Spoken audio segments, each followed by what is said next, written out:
$23,600 spent on ads to make only $2,000 in profits. Pretty bad deal in my opinion. While I made $17,600 from one Facebook organic post. Let me show you why I'll never chase paid ad again in my life. And I'm doing this video because I had a couple of clients asking me about paid ads. They've been doing content organically for a while. It's been working a little bit for them and they would like to reach more people using ads. And I did not encourage it. I am not an ads person. And in this video, I'm going to show you actually, and I'm actually going to be reading from this and you're going to see it over here. While most coaches lose money on ads and what to do instead to close high ticket clients without giving a penny to Zucks.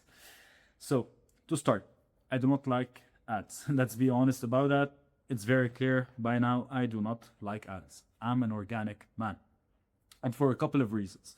The first reason is economic viability. The second is belief that. The third one is fragility.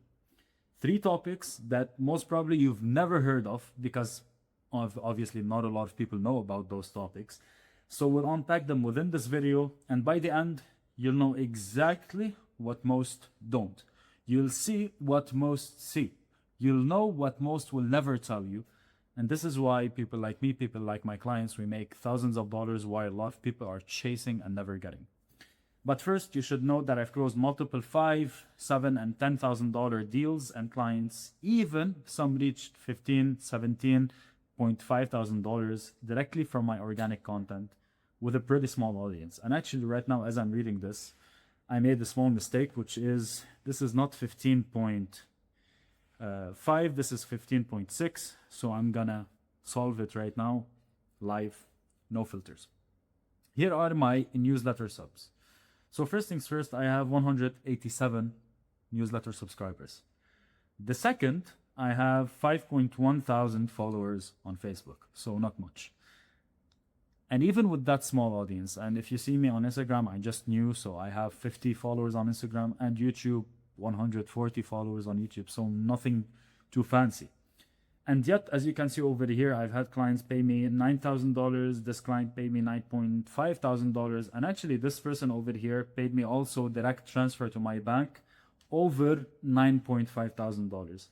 And as you can also see over here, when I sold a low ticket product, I was selling it recurringly. And over here, you can see a high ticket sale directly. So even with that small audience, I'm able to generate a lot of money and a lot of clients for my coaching business. This is just proof, so you know, nothing more, nothing less. I do not have large audiences. I do not have a large email list in any way, shape, or form.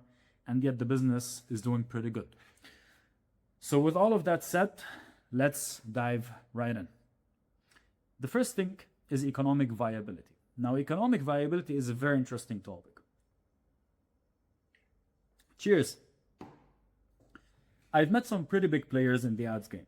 Some of them are even my friends, and even some of them are going to be watching this, and if you're watching this, hey man. Very well respected names in the industry, and we always have a debate. Every time we sit down, there's the same debate. Economics. To make ads profitable, this is something that most people do not know. You need front end products. So 1, 2, order bumps. 3, upsells. 4, a series of downsells. And then even after all of that, you might be losing money. So even after all of that, you might be losing money. So you need to ascend people into higher ticket stuff in order for your ads to start to make sense and to start to become profitable. And all of that just to break even sometimes. So sometimes people spend this amount of time on ads and funnels and all of this expensive stuff to create just to break even. My friend spends $23,000 on ads each and every single month, approximately 23.6. Last month he spent 24 point something. I don't have the exact figures because I am not running his ads. And he brings in $25,600 to his coaching business. Imagine spending weeks putting your funnel together, all of the logistics, and to finally make just a measly $2,000 in net profits. When I saw his numbers, I looked at him like this. This is crazy. This is just crazy to look at. I make one Facebook post and I generate more money than that, 3x this amount. The last 3 months, I've been doing one Facebook post at the end of every month, and this one Facebook post has been generating me at least 2, on the high end 3 people paying in full for my $5,000 program. So one post is leading to a 10 to 15K paid up front. Can you imagine? Compared to 2K net profits, just one Facebook post. And yes, if you do it well, this is another thing that we need to talk about. And yes, if you do it well, every day you're getting new buyers and more people get to know you, and eventually you can sell them something on the back end. This is kind of the dream for people who are running ads. It's like you get new buyers every single day and you break even on the front end every single day. And after breaking even for a while, you have a pool of buyers, qualified people. You can make them an offer and you can make a lot of money, 6 figures, 7 figures with this launch. But I do not want to deal with this logistical nightmare. Too many moving pieces. If anything over here breaks, you have to sit down and refix it again. It's such a nightmare logistically. I'm a simple man. Even if you look at my setup, it's very simple. I do not like overcomplications. So I don't want to play that game. And this is one of the first reasons why I hate ads, because it's a logistical nightmare. The second one, people ask, what if I run ads just to book a call? Well, let me show you the stats.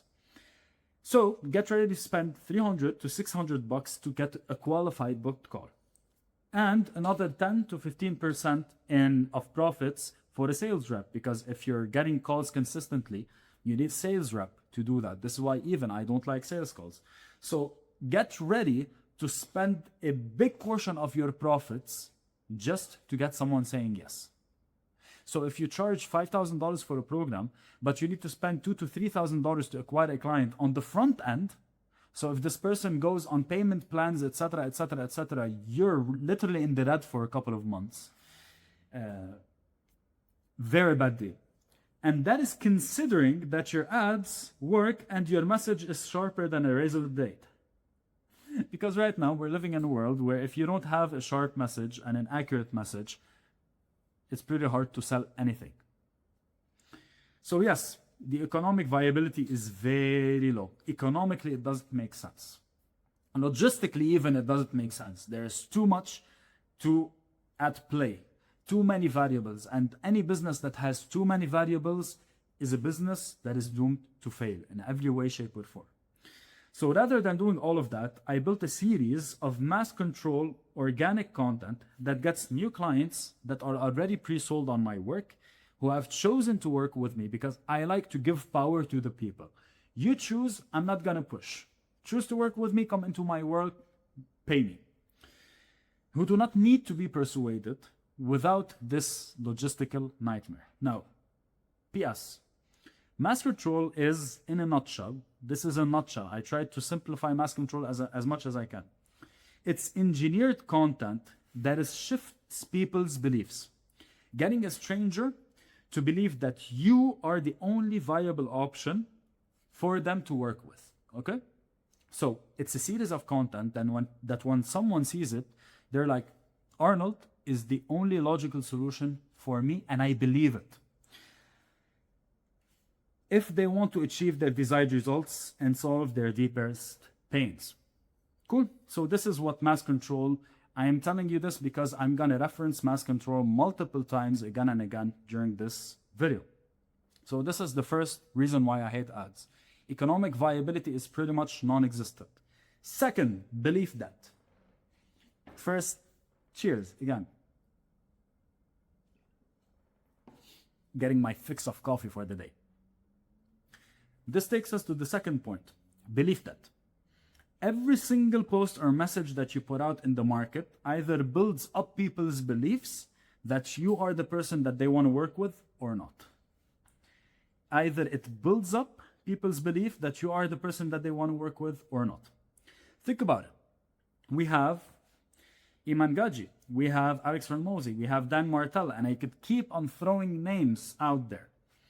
Whatever those people sell, there's always a demand for it. And people will buy sometimes even before they know what this thing is. Sometimes they do a pre-launch or a private launch for a program that they do not have it figured out. They put a wait list and thousands of people jump on wait lists even before the program is already done. That's because this person has something called a positive belief ratio, which is something that no one talks about because a lot of people don't know it. People believe in them, their work, their story, and that they're the authority. When people believe in you, your work, your story, and that you are an authority, you have something called a positive belief ratio. Now, on the opposite of that, we have something called belief debt. The more they post, the less people trust them. So there are some people that the more they post, the less people trust them. We all know this person on our socials who always seems to be posting, showing up every single day, throwing out random claims, random numbers, random ideas.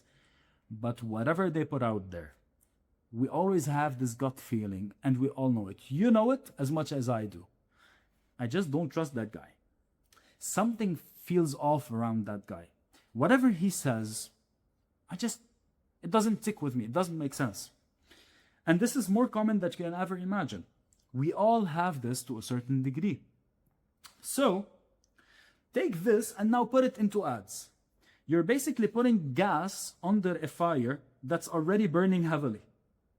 So, someone has negative belief that the beliefs of the market are adding up against this person. People do not believe you. People do not believe your claims, your story. They do not know you well enough. And you're like, okay, hey, let me go out there and just run ads to it. It's like literally putting gas to the thing that's already not working. That's why we see people who come up fast and burn out even faster. And that's why in the coaching, consulting, creator, and even digital space overall, there are very few people who stay in this game for long enough to tell the stories. Think about the people that you used to learn from 10 years ago. Are they still alive today? Not alive, obviously. Are they still available today? Do they still work today? Or have they pivoted? They opened their SaaS, they changed something. Why is that?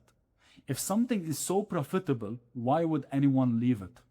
It's because most people over time, they rack up something called belief debt, and belief debt breaks most people. I've been in this game for a decade now, and I've sold masterminds, low ticket, boot camps, high ticket, done for you, done with you, do it yourself. I've sold every single thing that you can ever imagine, and every single time it worked because I have a positive belief ratio.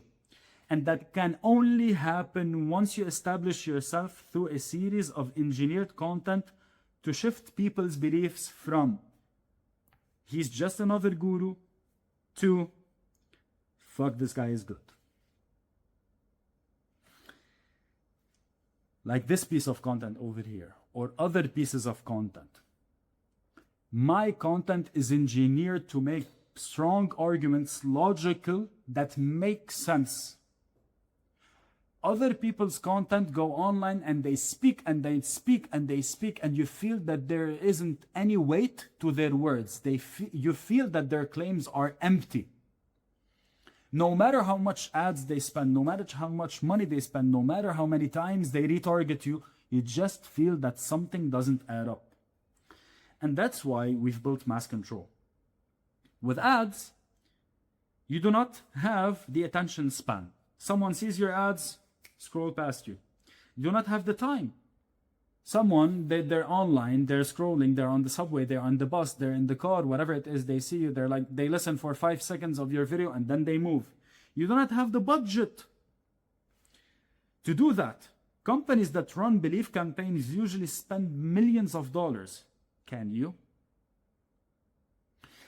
Companies that usually run campaigns to make the market believe them, the products, the claims, the proof, the stories, they spend multiple millions of dollars to do that. If you want to do it with ads, if you want to do it with organic, by the way, there is a reason why most agencies now are doing something called employee EGC, employee generated content. There's a reason, because people can resonate with the employee. People can see what's happening behind the scenes in the agency. People can feel close to the agency. This is why the biggest companies are moving very heavily into organic, because this is the future. The agencies that used to spend multiple million dollars on ads, on billboards, on, right now they're like very heavy on organic. This is why it's much cheaper. So financially it makes sense. Plus, people just like it more. People will not give you the attention span, they will not give you the time, and they will not give you the budget if they see you in an ad of 15 seconds and they go to your landing page where you're trying to give them something for free or sell them something.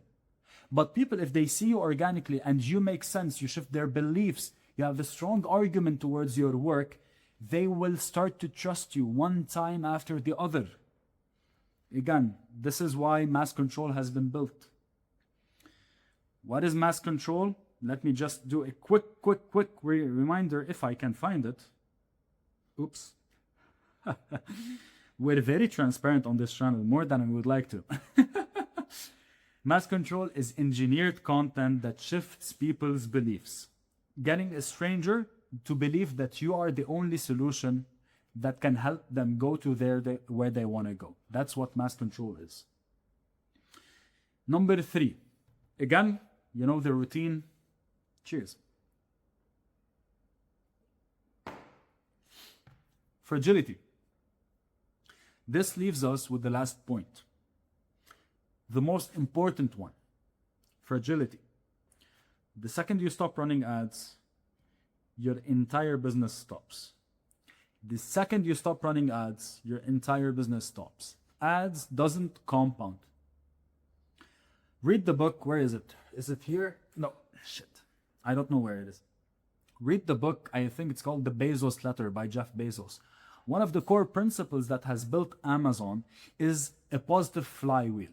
A positive flywheel is basically something that keeps on compounding on itself over time. Do ads do that?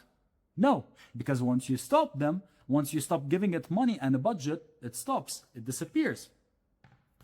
We even see with organic, and by the way, honestly, we even see that word organic. I'm not just gonna bash ads over here.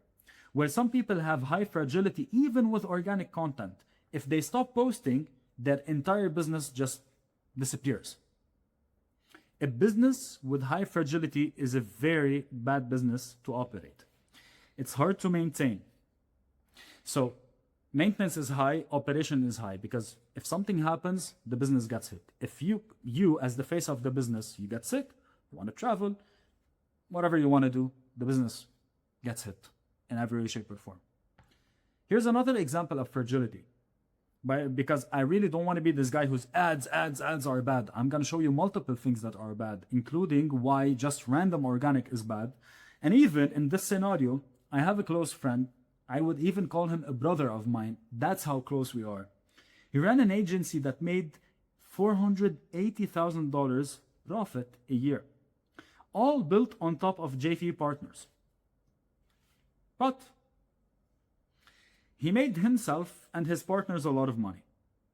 The moment his partners decided to say no, they were doing something else. They partnered up with someone else. They started a new program. He lost multiple six figures in his business. The moment a partner changed the niche or stopped his business, that led to an entire revamp of the strategy of my friend. So even a lot of people are like, okay, do joint ventures and partnerships. Joint ventures and partnerships are very high fragility. Ads are very high fragility. Organic content that is randomly posted is very high fragility. And again, very high fragility means it's very hard to maintain and run properly over a long period of time.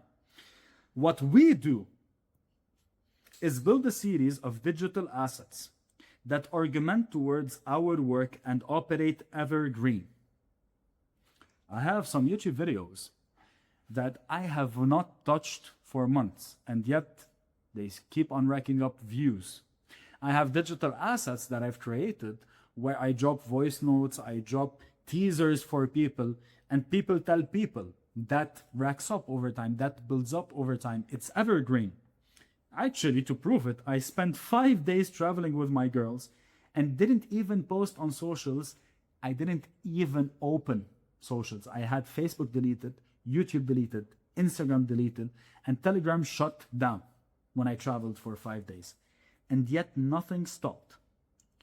The business kept on running. Why? Because we removed fragility throughout digital assets. We removed fragility throughout digital assets. What are my digital assets?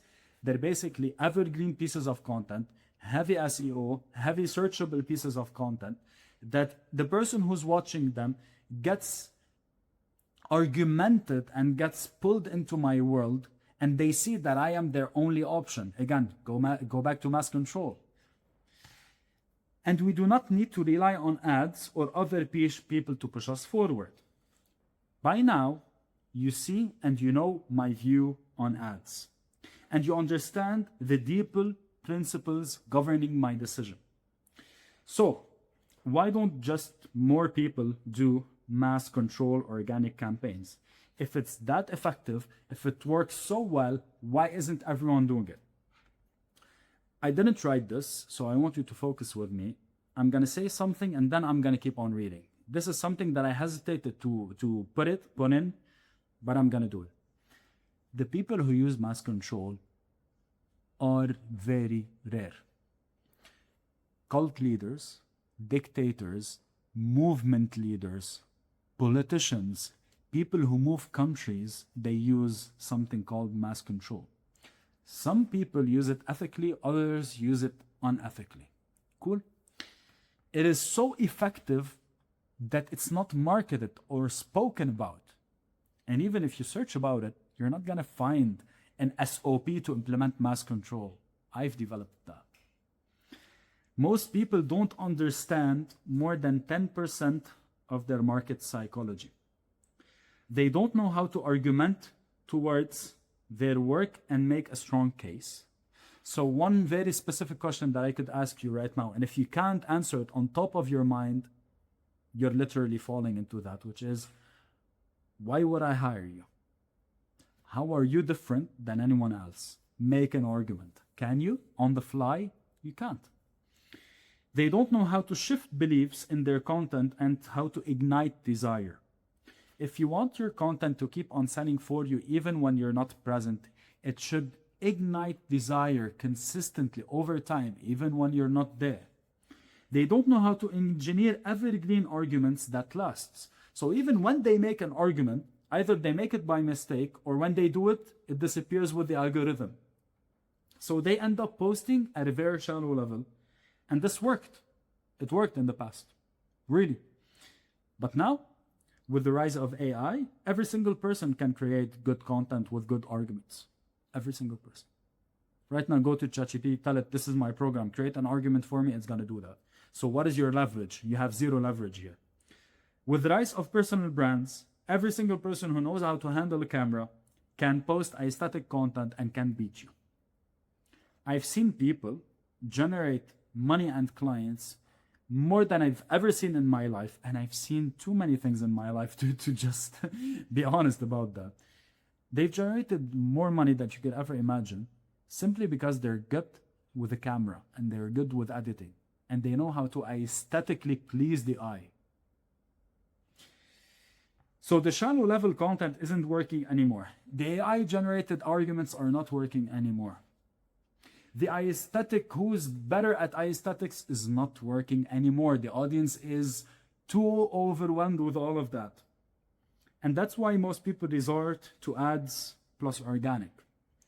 When in reality, the more people who know how to dive deep in the messaging and trigger the buyer triggers, energy patterns, secret desires, BFF pains, are the ones who are printing cash and signing clients even with small audiences.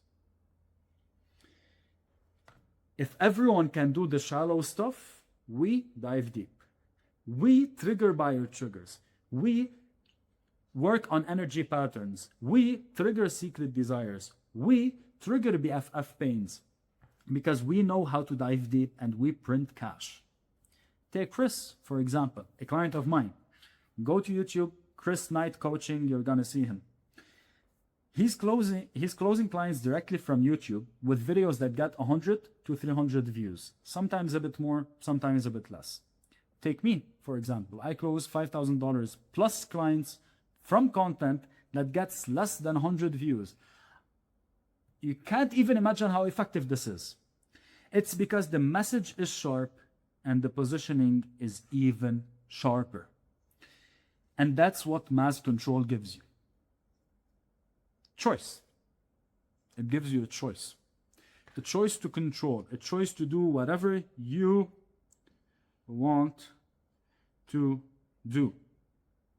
Whatever you want to sell, once you understand mass control, you can go out and sell it in any niche and in any market.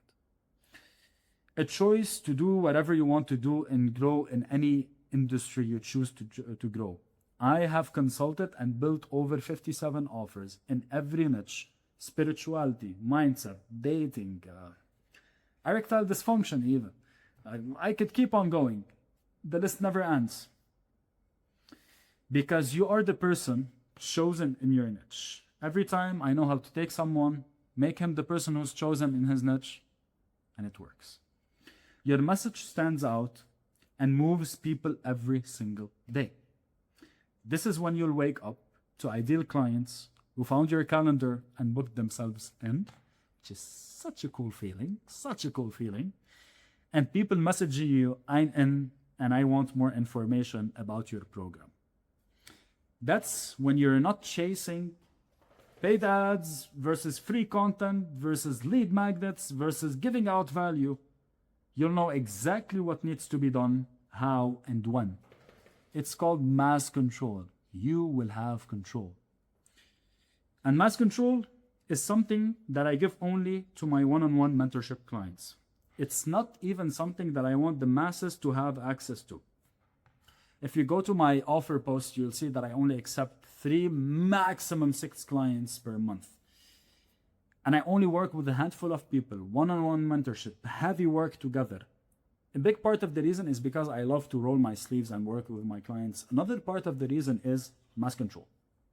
The people who understand mass control understand how to move people psychologically. If you understand how to move people psychologically, it's not a good deal for everyone to know how to do it. So if you want to become a partner in my one-on-one mentorship, doors are officially open. And I'm going to leave an open loop for you. Find me if you want to work with me. Bye-bye.